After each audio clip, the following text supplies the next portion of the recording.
चांद की धरती पर भारतीय तिरंगा शान से फहरा रहा है। भारतीय स्पेस एजेंसी इसरो के मिशन मून ने चांद के दक्षिणी ध्रुव पर अपने चंद्रयान 3 की सफलतापूर्वक सॉफ्ट लैंडिंग कराकर दुनिया के फलक पर अपना नाम सबसे ऊपर कर लिया है। चांद के दक्षिणी ध्रुव पर उतरने वाला चंद्रयान 3 दुनिया का पहला स्पेसक्राफ्ट है। चंद्रयान 3 की लैंडिंग सफल होते ही बेंगलुरु स्थित इसरो के मिशन ऑपरेशंस कॉम्प्लेक्स में बैठे वैज्ञानिकों समेत पूरा देश खुशी से झूम उठा।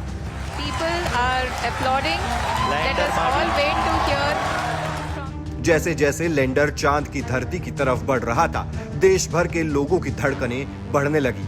धीरे धीरे लैंडर चांद की धरती की तरफ सीधा खड़ा हुआ। इसके बाद धीरे धीरे लैंडर चांद की धरती पर उतरने लगा।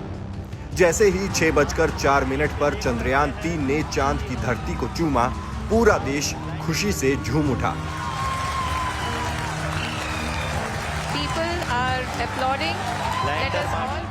इस पूरे घटनाक्रम को प्रधानमंत्री नरेंद्र मोदी भी लाइव देख रहे थे। सॉफ्ट लैंडिंग के तुरंत बाद प्रधानमंत्री मोदी ने देश के अंतरिक्ष वैज्ञानिकों और देशवासियों को बधाई दी। चलिए अब आपको बताते हैं कि लैंडिंग के बाद चंद्रयान 3 का लैंडर विक्रम क्या काम करेगा।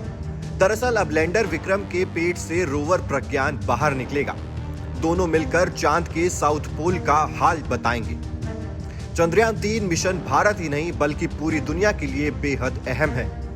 पृथ्वी के इकलौते प्राकृतिक उपग्रह चंद्रमा के बारे में हमें इस मिशन से बेशकीमती जानकारी मिल रही है। बता दें कि चंद्रयान 2 की तरह ही चंद्रयान 3 में मुख्य घटक रोवर है।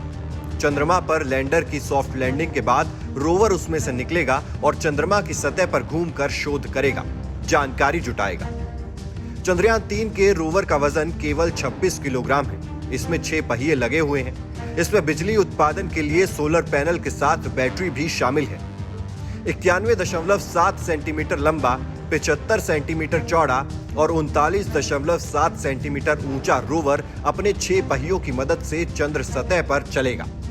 छोटे आकार और अन्य चुनौतियों के चलते रोवर केवल लैंडर के साथ संचार कर सकता है। इसका मतलब है कि अगर ये एकत्र की गई जानकारी लैंडर को भेजता है तो लैंडर इसे भारतीय डीप स्पेस नेटवर्क को भेजेगा।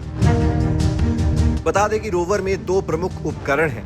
उनमें से पहला LIBS यानी कि लेजर इंड्यूस्ड ब्रेकडाउन स्पेक्ट्रोस्कोप ही मुख्य है। यह एक अत्याधुनिक विधि है जिसका उपयोग किसी स्थान पर तत्वों और उनके गुणों की पहचान करने के लिए किया जाता है। ये इंस्ट्रूमेंट चांद की सतह पर बहुत तीव्र लेजर फायर करेगा। इसके चलते सतह की मिट्टी तुरंत पिघलकर प्रकाश उत्सर्जित करेगी। इसके वेवलेंथ का विश्लेषण करके LIBS सतह पर मौजूद रासायनिक तत्वों और सामग्रियों की पहचान करेगा। रोवर पर स्थापित ये LIBS इंस्ट्रूमेंट चांद की सतह पर magnesium, aluminium, silicon, potassium, calcium, titanium और आयरन जैसे तत्वों की उपस्थिति का पता लगाएगा। चंद्रमा पर जारी अंतरिक्ष अभियानों का ये सबसे महत्वपूर्ण पहलू है। LIBS चंद्रमा की सतह पर 14 दिन बिताएगा और विभिन्न स्थानों पर विश्लेषण किए गए डेटा को लैंडर तक पहुंचाएगा। लैंडर उस जानकारी को भारतीय डीप स्पेस नेटवर्क को भेजेगा। इस डेटा का विश्लेषण करके इसरो चंद्रमा की सतह पर तत्वों की पहचान करेगा। रोवर पर लगा एक अन्य उपकरण APSX यानी अल्फा पार्टिकल एक्सरे स्पेक्ट्रोमीटर है। ये चंद्रमा की सतह पर मिट्टी और चट्टानों में प्रचुर मात्रा में रासायनिक यौगिकों का पता लगाएगा। ये चंद्रमा की सतह और उसकी मिट्टी के बारे में हमारी समझ को बढ़ाकर भविष्य के प्रयोगों को और अधिक तेजी से आगे बढ़ाने का रास्ता तैयार करेगा। ऐसा ही एक उपकरण नासा के मंगल ग्रह पर भेजे गए क्यूरोसिटी जैसे रोवर्स में भी लगाया गया था। Team news nation digital.